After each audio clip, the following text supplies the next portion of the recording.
Study IQ IAS, अब तैयारी हुई affordable. Akbar, administration, foreign relation and culture. Welcome to study IQ। मेरा नाम है आदेश सिंह।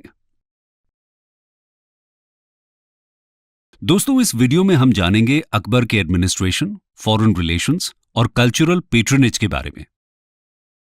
आइए शुरू करते हैं एडमिनिस्ट्रेटिव रिफॉर्म से, जिसमें हम मिलिट्री, सिविल और लैंड एडमिनिस्ट्रेशन के बारे में बात करेंगे। एडमिनिस्ट्रेटिव रिफॉर्म्स में अकबर ने सबसे पहले अपने मिलिट्री एडमिनिस्ट्रेशन को इंप्रूव किया था। जानते हैं कैसे। Reforms in military administration. Akbar को बचपन से ही बड़ी बड़ी लड़ाइयां लड़नी पड़ी थी। यही कारण रहा था कि वो अपनी मिलिट्री एडमिनिस्ट्रेशन से कोई समझौता नहीं करते थे। उन्होंने सेना और घुड़सवारों के बेहतर मैनेजमेंट के लिए मनसबदारी सिस्टम इजाद किया था। यहां मनसबदारी का मतलब अकबर के military commanders, high civil and military officers और प्रोविंशियल गवर्नर्स थे। मनसबदारी सिस्टम के तहत हर मनसबदार को एक जात रैंक यानी पर्सनल एडमिनिस्ट्रेटिव रैंक और एक सवार रैंक यानी number of horseman to maintain दिया जाता था। जात और सवार रैंक के हिसाब से हर मनसबदार को एक फिक्स नंबर ऑफ सैनिक और एटलीस्ट 2 घोड़े पर घुड़सवार अकबर के लिए मेंटेन करना होता था। यहां ध्यान देने वाली बात है कि सवार रैंक हाई होने के बावजूद अगर किसी मनसबदार का जात रैंक लो है तो उसकी ऑफिशियल हायरार्की में ओवरऑल रैंक लोअर रहेगी। एग्जाम्पल के लिए 5000 जात और 2000 सवार वाले मनसबदार 4000 जात और 3000 सवार वाले मनसबदार से सीनियर होंगे। अकबर ने मनसबदारी को हेरेडिटरी नहीं बनने दिया था। समय समय पर वे मनसब्स का परफॉर्मेंस रिव्यू करते थे। यदि किसी मनसब को जागीर दिया गया हो तो उसके रेवेन्यू और मिलिट्री एडमिनिस्ट्रेशन के लिए 2 ऑफिशियल होते थे ताकि बैलेंस बना रहे। षड्यंत्र और रिवोल्ट से बचने के लिए अकबर कभी होम जागीर नहीं देते थे। इसमें एक्सेप्शन सिर्फ राजपूतों के लिए था, जिन्हें होम जागीर मिल सकती थी। टेक्नोलॉजी फ्रंट पर ऑटोमन टर्क्स, पोर्चुगीज और इटालियंस की मदद से उन्होंने अपनी आर्टिलरी और कैनन पावर को और इंप्रूव किया। उन्होंने मैचलॉक्स यानी कि बारूद वाली बंदूकें भी अपनी सेना में शामिल कर ली थी। इसीलिए उनके साम्राज्य को गन पाउडर एम्पायर भी कहा जाता है। मिलिट्री रिफॉर्म्स के बाद हम सिविल एडमिनिस्ट्रेशन में किए गए सुधारों को देखते हैं। Reforms in civil administration. Akbar का एडमिनिस्ट्रेटिव सिस्टम दिल्ली सल्तनत से इवॉल्व हुआ, लेकिन अकबर ने उसमें काफी सुधार भी किए। उनका पूरा एम्पायर सूबों यानी प्रोविंसेस में बटा हुआ था, जिसके एडमिनिस्ट्रेटिव हेड सूबेदार और रेवेन्यू हेड दीवान हुआ करते थे। हर एक सूबा सरकार्स यानी डिस्ट्रिक्ट्स में बटे होते थे, जिसके एडमिन हेड फौजदार और रेवेन्यू हेड अमाल गुजार होते थे।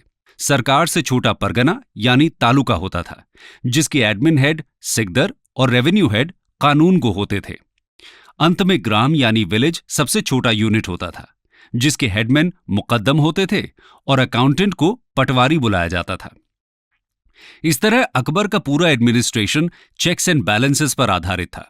इसके अलावा सेंटर में वजीर, रेवेन्यू डिपार्टमेंट, जागीर और इनाम लैंड का मैनेजमेंट देखते थे। मीर बख्शी मिलिट्री हेड होते थे। मीर सामान इंपीरियल हाउसहोल्ड के इंचार्ज होते थे और चीफ काजी जुडिशरी के हेड होते थे। सिविल एडमिनिस्ट्रेशन में हुए रिफॉर्म्स के बाद देखते हैं अकबर का land revenue administration. Land revenue administration. Akbar का लैंड रेवेन्यू एडमिनिस्ट्रेशन इंस्पायर्ड था दिल्ली सल्तनत और शेर शाह सूरी के लैंड रेवेन्यू सिस्टम से। पर अपने सिस्टम को रोबस्ट बनाने के लिए उन्होंने कई एक्सपेरिमेंट्स भी कराए। अकबर के लैंड रेवेन्यू सिस्टम को जब्ती, बंदोबस्त या दहसाला सिस्टम भी कहा जाता था। इस सिस्टम को बनाने के लिए राजा टोडरमल ने सबसे पहले एक यूनिफॉर्म लैंड मेजरमेंट सिस्टम यानी गज़े-इलाही का यूज किया।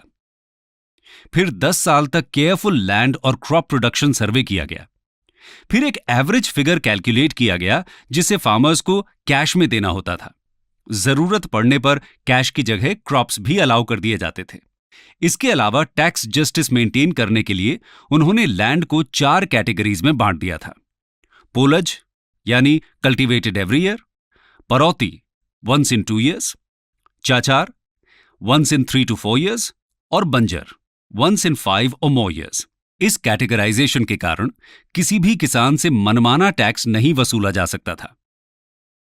अगर गहराई में झांककर देखें तो अकबर के इफेक्टिव एडमिनिस्ट्रेशन के पीछे उनके नवरत्नों का बहुत बड़ा हाथ था।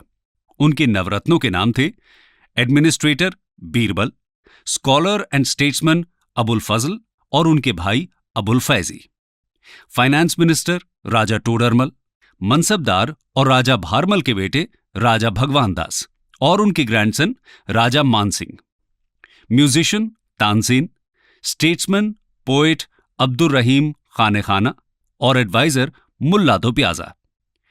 एडमिनिस्ट्रेटिव रिफॉर्म्स के अलावा अकबर के लंबे शासन का एक इंपॉर्टेंट कारण उनकी साउंड फॉरेन पॉलिसीज भी थी। आइए देखते हैं फॉरेन रिलेशंस ऑफ अकबर। आइए सबसे पहले हम अकबर का सफाविद्स यानी कि ईरान के शासक के साथ संबंध को देखते हैं। The Safavids and Kandahar. दोस्तों, यदि किसी भी फॉरेन रूलर को इंडियन सबकॉन्टिनेंट पहुंचना होता था तो उसे हिंदू कुश माउंटेन पार करके अफगानिस्तान के रास्ते नॉर्थ वेस्ट इंडिया आना पड़ता था। नॉर्थ वेस्ट से आने वाले इन खतरों से निपटने के लिए अकबर काबुल और कांधार जैसे की आउटपोस्ट्स पर हमेशा पकड़ बनाकर रखना चाहते थे। इस नॉर्थ वेस्ट फ्रंटियर रीजन को कंट्रोल करना मुगल्स और ईरान की सफाविद डायनेस्टी के बीच पॉलिटिकल और डिप्लोमैटिक रिलेशंस को डिफाइन करता था। इसीलिए कांधार सफाविद रूलर्स और मुगल्स के बीच हमेशा से एक विवाद का विषय बना रहा। यह फोर्ट्रेस टाउन एक समय हुमायूं के कंट्रोल में था, जिसे अकबर ने 1595 एडी में फिर से कॉन्कर कर लिया। इससे Mughal empire north western aggression से काफी हद तक सेफ हो गया था। यहां एक इंटरेस्टिंग बात है कि ऑल्दो सफाविद्स ने 1595 एडी के बाद भी मुगल से डिप्लोमैटिक रिलेशंस बनाए रखे, परंतु उन्होंने कांधार पर अपना क्लेम कभी भी गिव अप नहीं किया। वहीं अकबर की दूसरी इंपॉर्टेंट फॉरेन पॉलिसी थी ऑटोमन एम्पायर से पिलग्रिमेज और ट्रेड के लिए रिश्ते बनाए रखना। Akbar's relations with Ottomans. Ottoman territory के अंदर पिलग्रिम्स और मर्चेंट्स का फ्री मूवमेंट मुगल्स और ऑटोमन्स के बीच एक महत्वपूर्ण कड़ी का काम करता था। इसीलिए मेका और मदीना तक पहुंच बनाए रखने के लिए अकबर सॉफ्ट पावर पर निर्भर करते थे। वे कॉमर्स और रिलीजन को कंबाइन करते हुए एडन और मोखा जैसे रेड सी में लोकेटेड पोर्ट्स पर वैल्यूएबल आइटम्स एक्सपोर्ट करते थे और इन आइटम्स की सेल पर जो भी पैसा आता था वो उसे लोकल उलेमा और श्राइन कीपर्स के बीच डोनेट कर देते थे।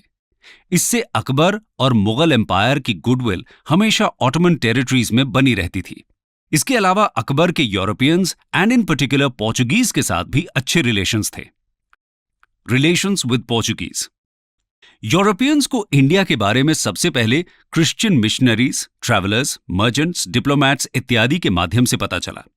फिर 15th सेंचुरी एडी में यूरोप से इंडिया तक के लिए डायरेक्ट सी रूट की डिस्कवरी के बाद पोर्चुगीज सबसे पहले सी रूट से भारत पहुंचे। उन्होंने कई कोस्टल सिटीज में ट्रेडिंग स्टेशंस की स्थापना की। पोर्चुगीज किंग ट्रेड के साथ साथ क्रिश्चियनिटी धर्म के प्रचार प्रसार में भी बहुत इंटरेस्टेड थे। इसके लिए वे missionaries of the Society of Jesus यानी जेसुइट्स को बहुत प्रमोट करते थे। वहीं अकबर भी क्रिश्चियनिटी धर्म के बारे में जानने में बहुत रुचि लेते थे। इसलिए उन्होंने अपना एक ऑनवॉय गोवा भेजा ताकि वे जेसुइट प्रीस्ट्स को मुगल दरबार में इनवाइट कर सकें। परिणाम स्वरूप पहला जेसुइट मिशन 1580 एडी में फतेहपुर सीकरी पहुंचा और वहां करीब 2 साल रहकर अकबर और उलेमाओं को क्रिश्चियनिटी के वर्च्यूज के बारे में बताया। फॉरेन रिलेशंस के साथ साथ अकबर आर्ट एंड कल्चर के भी बहुत बड़े पेट्रन थे। Political and economic stability, efficient administration और बेटर फॉरेन पॉलिसीज के कारण अकबर आर्ट एंड कल्चर पर बाबर और हुमायूं से कहीं ज्यादा ध्यान दे पाए। आइए देखते हैं अकबर्स कल्चरल पेट्रनेज। अकबर अपनी रेन को गोल्डन एरा बनाने के लिए लड़ाइयों के बीच भी आर्ट एंड कल्चर पर हेविली इन्वेस्ट करते थे। इस प्रथा को आगे जहांगीर और शाहजहां भी कैरी फॉरवर्ड करते हैं। अकबर के रेन में दिल्ली, आगरा और Fatehpur Sikri art and architecture के इंपॉर्टेंट सेंटर्स थे। तो आइए सबसे पहले हम आर्किटेक्चर की बात करते हैं। आर्किटेक्चर।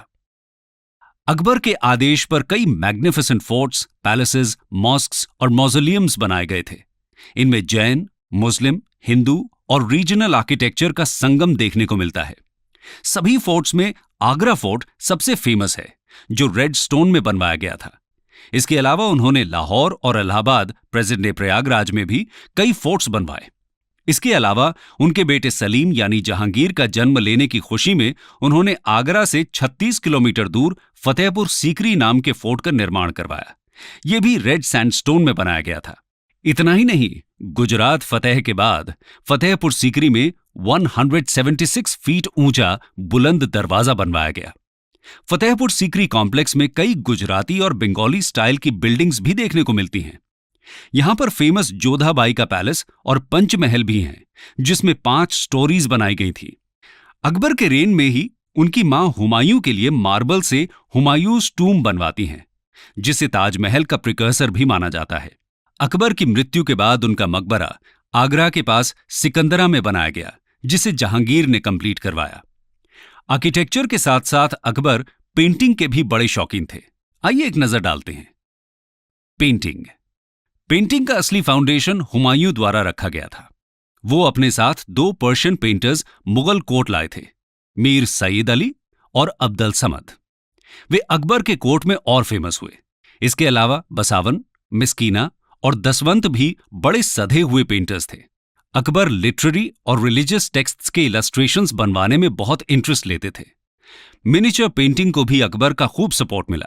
एग्जाम्पल के लिए हुमायूं द्वारा शुरू किए गए हमजा नामा का इलस्ट्रेशन अकबर ने जारी रखा। अकबर पेंटिंग के अलावा म्यूजिक के भी बहुत बड़े पेट्रन थे। म्यूजिक को बढ़ावा देने के लिए उन्होंने ग्वालियर के म्यूजिशियन तानसेन को अपने नवरत्नों में शामिल किया था। तानसेन ने कई नए राग कंपोज किए। वे एक हिंदुस्तानी क्लासिकल म्यूजिक कंपोजर, म्यूजिशियन और वोकलिस्ट थे। स्वामी हरिदास उनके गुरु हुआ करते थे। म्यूजिक के बाद हम बात करेंगे लिटरेचर के फील्ड में हुए एडवांसमेंट्स के बारे में। लिटरेचर। अकबर के शासन में लिटरेचर को बहुत बढ़ावा मिला था। उनकी लाइब्रेरी में 24,000 बुक्स थीं। उन्हें हिस्ट्री इतनी पसंद थी कि उन्होंने हिस्ट्री का सेपरेट डिपार्टमेंट ही बनवा दिया था और अपने दोस्त अबुल फजल को अकबरनामा लिखने का हुक्म भी दिया, जिसमें उनके शासन की सारी बातें डिटेल में लिखी हैं। जानते हैं अकबरनामा के बारे में। अकबरनामा एंड अबुल फजल। अकबरनामा के ऑथर अबुल फजल का शुरुआती जीवन आगरा में बीता। उनकी अरबिक, पर्शियन, ग्रीक फिलॉसफी और सूफिज्म पर बहुत अच्छी पकड़ थी। साथ ही वे एक इंडिपेंडेंट थिंकर और डिबेटर भी थे, जो कंजर्वेटिव उलेमाओं के व्यूज को कई बार ओपोज भी करते थे। उनकी इन्हीं क्वालिटीज के कारण अकबर ने उन्हें अपना एडवाइजर बना दिया था। अकबर का एक मुख्य उद्देश्य स्टेट को रिलीजियस ऑर्थोडॉक्सी से सेपरेट करना था। इस काम में अबुल फजल ने उनका खूब साथ दिया था। कोर्ट हिस्टोरियन के रूप में अबुल फजल ने अकबर के शासन की कई पॉलिसीज और प्रिंसिपल्स को रिमार्केबल तरीके से सभी के सामने आर्टिकुलेट किया। 1589 एडी में अबुल फजल ने अकबरनामा लिखने की शुरुआत की थी। इसे कई सोर्सेज को रिफर करने के बाद लिखा गया था, जैसे वाकई यानी actual record of events, official documents, oral testimonies इत्यादि। अकबरनामा 3 पार्ट्स में डिवाइड किया जाता है, जिनमें पहले 2 क्रॉनिकल फॉर्मेट में लिखे गए हैं। फर्स्ट पार्ट में एडम से लेकर अकबर की लाइफ की फर्स्ट 30 इयर्स तक की हिस्ट्री लिखी गई है और दूसरे पार्ट में अकबर के शासन के 46th ईयर यानी 1601 एडी तक की हिस्ट्री डॉक्यूमेंटेड है। वहीं तीसरा पार्ट आईने अकबरी नाम से फेमस है। इसमें अकबर के एम्पायर में रहने वाले लोगों की कल्चर, ट्रेडिशन, रिलीजन इत्यादि पर लंबी चर्चा की गई है। इसके अलावा अकबर के समय में कल्टीवेट होने वाले क्रॉप्स, उनकी यील्ड, प्राइसेस, वेजेस और रेवेन्यूज के स्टैटिस्टिकल डिटेल्स भी इसमें इंक्लूड किए गए हैं। पूरे अकबरनामा की एक खास बात रही है कि इसे अबुल फजल ने बड़े ही सुंदर तरीके से लिखा है, जिसमें डिक्शन और रिदम का पूरा ख्याल रखा गया है। Akbarnama Indo Persian writing style का एक क्लासिक एग्जाम्पल है। अकबरनामा का edited version first time Asiatic society द्वारा 19th सेंचुरी एडी में पब्लिश किया गया था और इसका इंग्लिश ट्रांसलेशन हेनरी बेवरेज के द्वारा अर्ली 20th सेंचुरी में किया गया था। वहीं अबुल फजल के भाई पोएट अबुल फैजी के लीडरशिप में पूरे महाभारत का पर्शियन ट्रांसलेशन भी किया गया था। लिटरेचर के अलावा अकबर की लिंग्विस्टिक पॉलिसी भी बहुत इंक्लूसिव थी। आइए देखते हैं। Linguistic policy. अकबर के समय में पर्शियन लैंग्वेज कोर्ट की ऑफिशियल लैंग्वेज बन गई थी। साथ साथ बंगाली, ओडिया, राजस्थानी और गुजराती जैसी रीजनल लैंग्वेजेस भी बड़ी तेजी से डेवलप हो रही थीं। रामायण और महाभारत का बड़े पैमाने पर रीजनल लैंग्वेजेस में ट्रांसलेशन किया जाने लगा। हिंदी पोएट्स में तुलसीदास सबसे इन्फ्लुएंशियल पोएट थे। अकबर काल में ही उन्होंने अवधी हिंदी में रामचरितमानस की रचना की थी। ये तो थी अकबर द्वारा पेट्रोनाइज्ड आर्ट एंड कल्चर की बात। अब हम जानेंगे अकबर की पर्सनालिटी के कुछ डार्क साइड्स को, एंड फाइनली बात करेंगे उनकी लेगेसी की। Dark sides of Akbar's personality. Akbar कभी कभी काफी क्रूअल्टी के साथ भी बिहेव करते थे। उन्हें रिबेलियन बिल्कुल बर्दाश्त नहीं होता था। हिस्टोरियंस हमें 3 ऐसे एग्जाम्पल्स बताते हैं जहां गुस्से में आकर अकबर इंसानियत भूल गए थे। पहले केस में उन्होंने अपने सौतेले भाई आदम खान को छत से नीचे 2 बार फेंकवाया ताकि वो जिंदा ना बच पाए। दूसरा, उज़्बेक रेबल्स से तंग आकर वो उनको हाथी से कुचलवा देते हैं। और तीसरा, चित्तौड़गढ़ फोर्ट को घेरने के बाद अकबर ने चित्तौड़ की आम जनता को गाजर मूली की तरह कटवा दिया था। पर इन घटनाओं के बावजूद हम अकबर को एक महान राजा के रूप में याद करते हैं। आइए उनकी लेगेसी को देखते हैं। Legacy of Akbar. Later 16th century AD में जहां ब्रिटिश और स्पेनिश टेरिटरीज में रिलीजियस परसिक्यूशन चल रहा था, वहीं एक इंडियन एम्परर ने फतेहपुर सीकरी से सेक्युलरिज्म की एक नई दास्तान शुरू की थी। अकबर ने स्टेट और रिलीजन को सक्सेसफुली सेपरेट किया था। उनकी तौहीद इलाही इसी पॉलिसी को रिफ्लेक्ट करती थी। दिल्ली सल्तनत से अकबर के पीरियड तक मुस्लिम रूलर्स और हिंदू मासेस के बीच एक बड़ी खाई बन गई थी। पर अकबर ने जोधाबाई से इंटर रिलीजियस मैरिज करने के साथ साथ राजपूत्स को अपने एडमिनिस्ट्रेशन में जगह देकर इस खाई को पूरी तरह से भर दिया था।